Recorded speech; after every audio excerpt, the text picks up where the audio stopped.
Hello বন্ধুরা, তোমরা কেমন আছো? আজকে দাদির কিচেনে আম আর আনারস দিয়ে একটা দুর্দান্ত স্বাদের চাটনি তৈরি করেছি। তোমাদের সাথে শেয়ার করব বলে নিয়ে এসেছি। তোমরা দেখতে থাকো।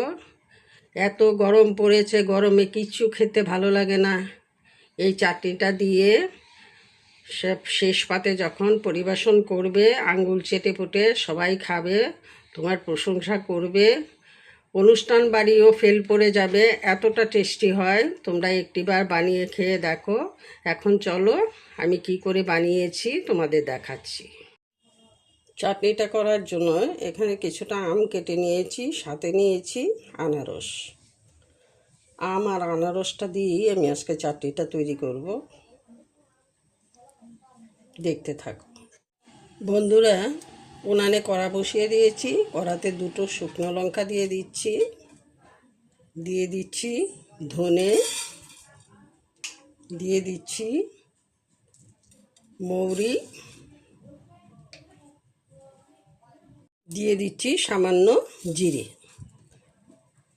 আজকে যেই রেসিপিটা আমি করতে যাচ্ছি সেই রেসিপিটার করার জন্য এই মশলাটা আমার দরকার হবে। আজকে তোমাদের একটা নতুন ধরনের চাটনি করে দেখাবো। এতটা গরম পড়েছে যে কিছু খেতে ভালো লাগে না, তাই ঘরে কিছুটা আনারস ছিল আর কাঁচা দুটো আম ছিল। সেই আম আর আনারস দিয়ে তোমাদের একটা চাটনি করে দেখাচ্ছি। এত গরম কিচ্ছু খেতে ভালো লাগে না, তাই ভাবলাম এটা তোমাদের সাথে শেয়ার করি, তোমরাও খেতে পারবে গরমে। মশলাটা আমি বেশি ভাজতে যাব না, অল্প করে ভেজে নেব, না হয় তেতো হয়ে যাবে। এখন মশলাটা আমার ভাজা হয়ে গেছে, নামিয়ে নেব। নামিয়ে গুঁড়ো করে নেব। তারপর তোমরা দেখতে থাকো কি করে চাটনিটা তৈরি করেছি। একদম নতুন ধরনের একটা চাটনি তৈরি করে তোমাদের দেখাচ্ছি, খেতে দুর্দান্ত হয়। উনানে আবার প্যান বসিয়ে দিয়েছি। এখন প্যানের মধ্যে অল্প কিছুটা সুজি আমি ভেজে নিচ্ছি।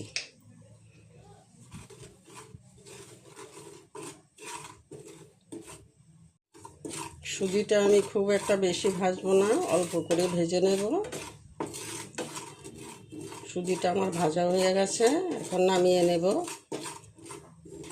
ভাত খাওয়ার শেষ পাতে যখন এটা খাবে, যারা খাবে তারা তোমার প্রশংসা না করে ছাড়বেই না, এতটা টেস্টি হয় রান্নাটা।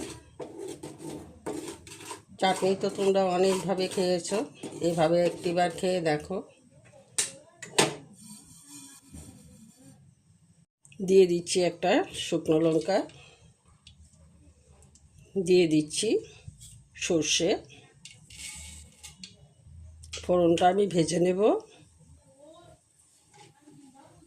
ফোড়নটা আমার ভাজা হয়ে গেছে, এখন আমি আম আনারস দুটোই দিয়ে দিচ্ছি।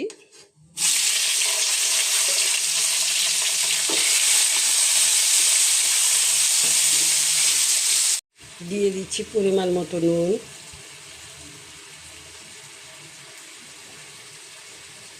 দিয়ে দিচ্ছি হলুদ গুঁড়ো, দিয়ে ভালো করে এটা সেদ্ধ করে নেব।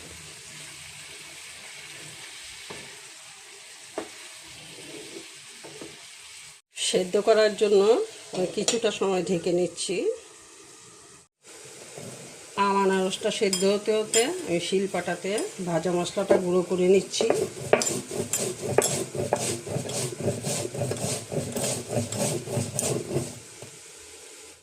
এখন ঢাকনাটা সরিয়ে নিচ্ছি,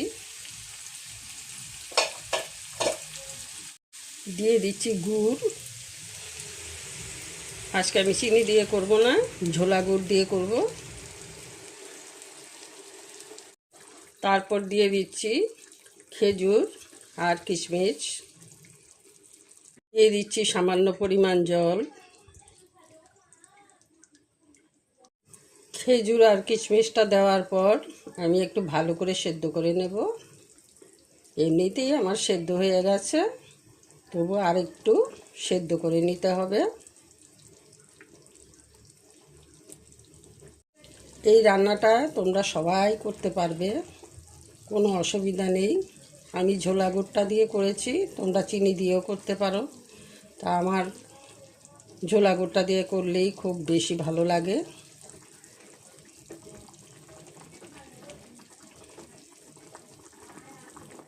এখন এটা ফুটে উঠতে শুরু করেছে। এখন আমি দিয়ে দিচ্ছি সুজিটা ভেজে রেখেছিলাম, সেই সুজিটা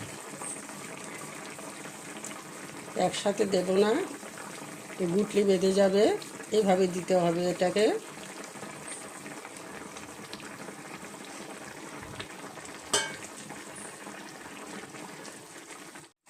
সুজিটা দেওয়ার সময় অল্প অল্প করে সুজিটা ব্যবহার করবে, না হয় গুটলি বেঁধে যাবে, খেতে ভালো হবে না।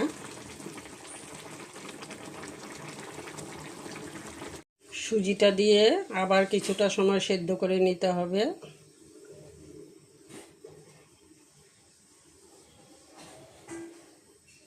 যে কোনো অনুষ্ঠান বাড়িতে তোমরা চাটনি খেয়েছো, তবে এই চাটনিটা একটিবার রান্না করে খেয়ে দেখো, অনুষ্ঠান বাড়িও ফেল পড়ে যাবে, এতটা টেস্টি হয়। গরমে তো আর কিছু বলাই চলে না। খাওয়ার শেষ পাতে এটা খেলে মনে হয় তৃপ্তি হয়েছে খাওয়াটা, কিছু খেতে ইচ্ছে করে না গরমের দিনে।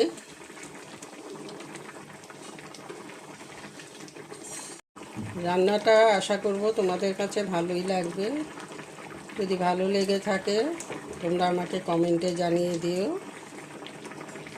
আর একটিবার রান্না করে খাওয়ার চেষ্টা করো। রান্নাটা আমার হয়ে এসছে। এখন আমি যে ভাজা মশলাটা করেছিলাম সেই মশলাটা অল্প অল্প করে 2 চামচ দিয়ে দেব, একসাথে দিতে যাব না।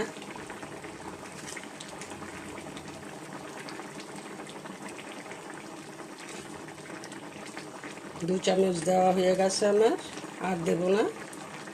এখন নামিয়ে নেব। আজকের রেসিপিটা এখানেই শেষ করছি। যারা একবার খাবে তারা বারে বারেই খাবে। এখন বাজারে আম, আনারস খুব বেশি অ্যাভেলেবেল পাওয়া যাচ্ছে। একটিবার রান্না করে খেয়ে দেখো।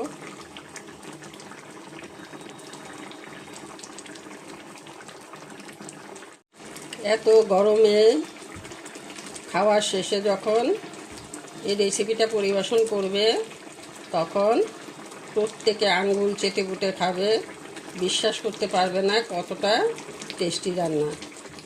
এটা সবাই রান্না করতে পারবে, কোনো অসুবিধা নেই। এখন নামিয়ে নিচ্ছি। দেখতে কতটা সুন্দর হয়েছে দেখতেই পাচ্ছ, খেতে কতটা টেস্টি হবে সেটা আর বলাই চলে না।